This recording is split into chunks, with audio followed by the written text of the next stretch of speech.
یہ گدھا پن ہماری عدالتوں میں ہے. مجھے تو لگ رہا ہے توہین عدالت کا کیس میرے خلاف ہوگا, میں جیل میں جاؤں گا, لیکن میں چاہ رہا ہوں میں جاؤں جیل میں. کوئی مشہور آدمی جیل میں جاتا ہے تو ایک آواز اٹھتی ہے, میں وہاں جا کے بیان دوں گا کہ یہ گدھا پن ہو رہا ہے عدالتوں میں جس کے خلاف میں نے آواز اٹھائی ہے, تو اس چکر میں مجھے اندر کر دیا ان لوگوں نے. یہ کمبخت ہاتھ بھی نہیں ڈال رہے میرے اوپر. عدالت کا خلا کلعدم ہے, خوب سمجھ لو, چیخ رہا ہوں میں بار بار. یہ زنا ہے جو عورتیں عدالت سے خلا کی ڈگری لے کے کسی اور مرد سے شادی کر رہی ہیں. یہ خالصتاً زنا ہے, بدکاری ہے. کوئی مذہبی اسکالر اگر اس کو پروموٹ کرتا ہے نا, جھوٹ بول رہا ہے, بکواس کر رہا ہے وہ قرآن. ایک مذہبی اسکالر ہے بڑا مشہور, میں نام نہیں لیتا اب اس کا, اس نے کہا فقہ حنفی میں یہ ہوتا ہے کہ عورت عدالت سے خلا لے لے تو خلا معتبر نہیں ہے. یہ حنفیوں نے منجن بیچا ہے, بکواس کر رہا ہے, جھوٹ بول رہا ہے وہ.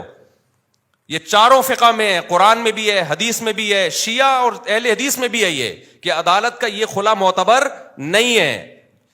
شادی کے بعد شوہر کو حق ہے بیوی کو طلاق دینے کا, جج کی بیویاں نہیں ہے جو جج جب چاہے طلاق دے دے. نہیں آ رہی میرا خیال ہے بات سمجھ میں؟ جج سے بولو تو اپنی بیوی کو طلاق دے, ہماری بیوی کو طلاق دینا تیرے کو حق بولو نا نہیں ہے. کیا گدھا پن عدالتوں میں نافذ کر دیا یار, کوئی آواز اٹھانے والا نہیں ہے اس کے خلاف. عورت پڑوسیوں سے منہ کالا کر رہی ہوگی, پکڑی جائے گی, عدالت سے کہے گی مجھے نہیں رہنا اس کے ساتھ. عدالت سپورٹ کس کو کرے گی؟ عورت کو سپورٹ کرے گی کہ کہہ رہی جس سے منہ کالا کر رہی ہے تیری مرضی ہے, کوئی سزا نہیں ہے اس پہ. آپ 100 گواہوں سے ثابت کر دو میری بیوی بدکار ہے, عدالت ایک ڈانٹ جسے کہتی ہے نا وہ بھی نہیں ہوگی. مجھے خدا کی قسم عدالتوں پہ افسوس نہیں ہوتا, مجھے اسلامی نظریاتی کونسل پہ افسوس ہوتا ہے. کیوں چپ بیٹھی ہوئی, آواز کیوں نہیں اٹھا رہی؟ مجھے مذہبی اسکالرز پہ افسوس ہوتا ہے کہ میڈیا پہ آواز کیوں نہیں اٹھا رہے. اتنا بڑا مسئلہ کھڑا کر دیا ہے, پورا خاندانی نظام تباہ ہو رہا ہے ہمارا آہستہ آہستہ. ابھی تو یہ بات زیادہ پھیلی نہیں ہے, اگلی نسلوں میں تو برباد, ختم. گرل فرینڈ اور بوائے فرینڈ میں جو بنیادی فرق ہے نا, گرل فرینڈ بوائے فرینڈ اور میاں بیوی میں, کہ گرل فرینڈ بوائے فرینڈ میں دونوں کے پاس رائٹ ہوتا ہے جب چاہے بریک اپ کر لیں. اگر میاں بیوی میں بھی یہ ہو گیا کہ دونوں کے پاس رائٹ ہے جب چاہے بریک اپ کر لیں, تو پھر گرل فرینڈ بوائے فرینڈ اور میاں بیوی میں کوئی فرق نہیں رہا. صرف کاغذ کا فرق ہے کہ ایک کی رجسٹریشن ہوئی ہوئی ایک کی نہیں ہوئی. حقیقت میں کوئی فرق نہیں ہے. تو جج کو بولا کرو بھائی اپنی بیوی کو طلاق دے, تو ہماری بیویوں کو تیرے کو حق نہیں ہے. ایسا کتوں کی طرح ذلیل ہوتا ہے نا, کتوں سے بھی زیادہ ذلیل ہوتا ہے مرد عدالت میں جس کی بیوی نے اس کو گھسیٹ لیا ایک دفعہ عدالت میں. میں مانتا ہوں عورتوں پہ بھی ظلم ہوتا ہے, لیکن کورٹ اس میں ساتھ دیتی ہے عورت کا. مرد پہ جب ظلم ہوتا ہے نا کوئی سنوائی نہیں ہے, جو مرضی کرتی رہے وہ. اب اس کا حل کیا ہے؟ ہمارے پاس اس کا حل نہیں, ہم تو آواز اٹھا رہے ہیں. وفاقی شرعی عدالت کے جج کو بھی ہم نے سمجھانے کی کوشش کی ہے کہ یہ کیا تم لوگوں نے زنا کا ایک اڈا کھول دیا یار, کچھ تو آواز اٹھاؤ اس کے خلاف. جہاں مرد ظالم ہو, گواہوں سے ثابت ہو جائے, وہاں ایک الگ ہے, وہ اس میں ہم بھی سپورٹ کرتے ہیں. لیکن عدالت کو اس سے کوئی غرض ہی نہیں ہے کہ مرد ظالم ہے یا نہیں ہے. قانون جو لکھا ہوا ہے وہ یہ کہ عورت جب نہیں رہنا چاہے گی تو نہیں رہے گی, بس. چلو نہ رہنا چاہے, دفع و لعنت بھیجو, نہیں رہنا چاہتی. بچے کس خوشی میں لے کے جا رہی ہے؟ بچے تو دونوں کے ہیں نا. اور اگر آپ کہتے ہو نہیں بچے ماں کا حق ہے, تو پھر ماں کو بولو خرچہ بھی خود ہی اٹھائے اس کا. باپ سے اگر خرچہ اٹھوا رہے ہو تو کچھ حقوق باپ کو بھی تو دو نا.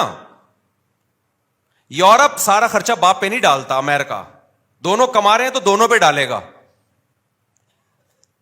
یہ گدھے ان سے بھی آگے نکل گئے ہیں, انگریزوں سے بھی. کہتے ہیں نا کتا جو ہے نا, کتا, وہ کیا مشہور مثال ہے, وہ کہتے ہیں شاہ کا کتا جو ہے وہ شاہ سے زیادہ وفادار ہوتا ہے. تو ہمارے حکمرانوں کی یہ مثال ہے. گورا بھی یہاں تک عورت کے حقوق میں نہیں گیا, وہ بھی کسی حد تک باپ کو حقوق دیتا ہے. یورپ امریکہ میں دیے جاتے ہیں, خرچہ دونوں پہ ڈالتی ہیں عدالتیں. یہاں عدالت خرچہ ٹوٹلی اسلام والا کانسیپٹ لے رہی ہے کہ باپ پہ ڈالا جائے. لیکن اسلام جب کہتا ہے کہ باپ, یقیناً یہی کہتا ہے اسلام, سارا خرچہ باپ, لیکن اطاعت کس کی ہوگی؟ باپ کی مرضی چلے گی بچوں پہ. یہ والا قانون کہاں سے لے لیا؟ گورے سے. یہ تم تو دھوبی کے کتے, نہ گھر کے نہ گھاٹ کے, نہ تم اسلام کے ہو نہ تم مغرب کے ہو. اگر آپ نے خرچہ باپ سے لینا ہے سارا, تو پھر باپ کی مرضی کے اسکول میں پڑھے گا وہ بچہ. تربیت کس کی مرضی کی ہوگی؟ پھر باپ کی مرضی کی ہوگی. عدالت کہتی ہے نہیں, تم گدھے ہو اور ہم تم سے بڑے گدھے ہیں. جو ہمارے حکمران, عدالت کا بھی کیا قصور ہے؟ تو بیٹھے ہوئے تو جو اسمبلیوں میں جو بیٹھے ہوئے ہیں ان کا قصور ہے نا یہ. تو وہ کہتے ہیں کہ نہیں, خرچہ سارا باپ دے گا, چلے گی کس کی, ماں کی چلے گی. تو باپ خودکشی نہیں کرے گا. تو کورٹ کے اندر قتل ہوئے ہیں. یہ تو ہماری نیوز چینل کو اجازت نہیں ہے یہ بتانے کی. کتنے کیسز ہو چکے ہیں کہ شوہر نے تنگ آ کر عدالت کے سامنے بیوی کو گولی مار کے ہلاک کیا ہے کہ یار اس عورت نے تو میرا جینا حرام کر دیا. ایک عورت کا پہلے زنا چکر چلا, مرد نے کہا چل تو نے خلا لے لیا, دفع ہو یہاں سے, وہ بچے بھی لے گئی. پھر بچوں کو باپ کے خلاف ورغلا رہی ہے, اور خرچہ سارا کون دے رہا ہے, باپ. وہ امریکہ سے آ گیا, ٹھیلا لگا رہا ہے باپ یہاں پہ. کورٹ نے کہا تمہیں دینا پڑے گا لازمی, ورنہ اندر کر دیں گے ہم تمہیں. بالآخر ڈپریشن میں جا کے کیا کیا ہے, جج کے سامنے اپنی بیوی کو گولی مار کے قتل کیا ہے. میں اس قتل کو اپریشیٹ نہیں کرتا, لیکن اس قتل پہ مجبور کون کر رہا ہے, یہ ہمارا نظام جو عدالتیں ہیں. کہ آپ اس کو اتنی ڈپریشن دے رہے ہو, اتنی اسٹریس دے رہے ہو کہ وہ جرائم کا ارتکاب کرنا شروع کر رہا ہے.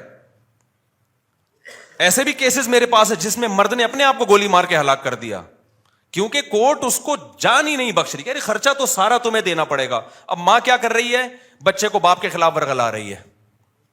باپ کہہ رہی ہے بچہ مجھے ہیروئنچی بھی کہتا ہے, مجھے نشئی بھی کہتا ہے, اور اس بچے کا خرچہ بھی کون اٹھائے گا, میں اٹھاؤں. ڈپریشن میں جائے گا کہ نہیں جائے گا. ایک نے تو بڑا ٹائٹ کام کیا. ایک کو کیا کیا, اس کی بیوی نے بول دیا کہ یہ ڈپریشن کا مریض ہے, اور کہیں جج وہ ڈاکٹر کو پیسے کھلا کے نا سرٹیفکیٹ بنوا لیا, لہذا بچے اس کے پاس نہیں جائیں گے, اور یوں ہے فرانا. اس نے کہا میں ڈپریشن کا مریض ہوں نا, ثابت ہو گیا نا, گولی مار دی اس کو. اس نے کہا میں تو ڈپریشن کا مریض ہوں بھائی, میرے پر کوئی کیس. دیکھو نہ اس عورت کا قصور ہے نہ اس مرد کا قصور ہے, قصور قانون کا ہے, اور اسمبلیوں میں بیٹھے ہوئے ان لوگوں کا ہے, اور ان مذہبی اسکالرز کا ہے جو اس پہ آواز نہیں اٹھا رہے. جب قانون آپ کو ڈپریشن میں لے کے آپ کا ظلم کر رہا ہو نا, قانون ظلم کو سپورٹ کر رہا ہو, تو لوگ پھر خودکشیاں بھی کرتے ہیں, قتل و غارت بھی ہوتی ہے. کوئی سنوائی نہیں ہے عدالت میں مرد کی, سارے حقوق کس کو. اور جج کی جب بیوی خود اس کو ترسائے گی نا کسی دن, تو اس کو ہوش آئے گا. جب یہ جائے گی نا کورٹ سے کھلا لے گی, اور سارے بچے لے کے مارکیٹ سے شارٹ ہو جائے گی, اور پھر بچوں کو باپ کے خلاف صبح شام ورغلائے گی, تیرا باپ نشئی تھا, تیرا باپ زانی تھا, تیرا باپ فحش فلمیں دیکھتا تھا, تیرا باپ تو خرچہ نہیں دیتا تھا. اور پھر باپ خرچہ دے بھی رہا ہو کورٹ کے ذریعے, اور اس کو یہ پتا ہے کہ جس دن میں نے نہیں دیا تو اٹھا کے مجھے اندر کر دیں گے. تو جس جج پہ جب یہ گزرے گی تو جج کو پتا چلے گا. یا اسمبلیوں میں اچھا اسمبلیوں میں جو لوگ بیٹھے ہوئے ہیں, میجورٹی کا تو باپ بیوی باپ بھائی اولاد کا کوئی سیٹ اپ ہی نہیں ہے, ان کو تو یہ مسائل پتہ ہی. وہ اتنے اپر لیول کے لوگ ہیں کہ وہ گورے کو فالو کرتے ہیں. ان کے یہ فادر وادر ہوتا کیا ہے, یہ کیا ہے یہ فادر, اگر بچہ چلا گیا تو چلا گیا. ان کا پیسہ بھی اتنا ہے کہ وہ کورٹ میں پیسہ دے بھی سکتے ہیں. ان کے بچے کہاں ہوتے ہیں. مسائل خاندانی لوگوں کے ساتھ ہیں, عزت دار اور شریف لوگوں کے ساتھ ہیں, عزت دار باپوں کے ساتھ ہیں, جن کو اولادوں سے محبت ہے, جو رکھنا چاہتے ہیں اولاد کو. کوئی سنوائی نہیں ہے بھائی.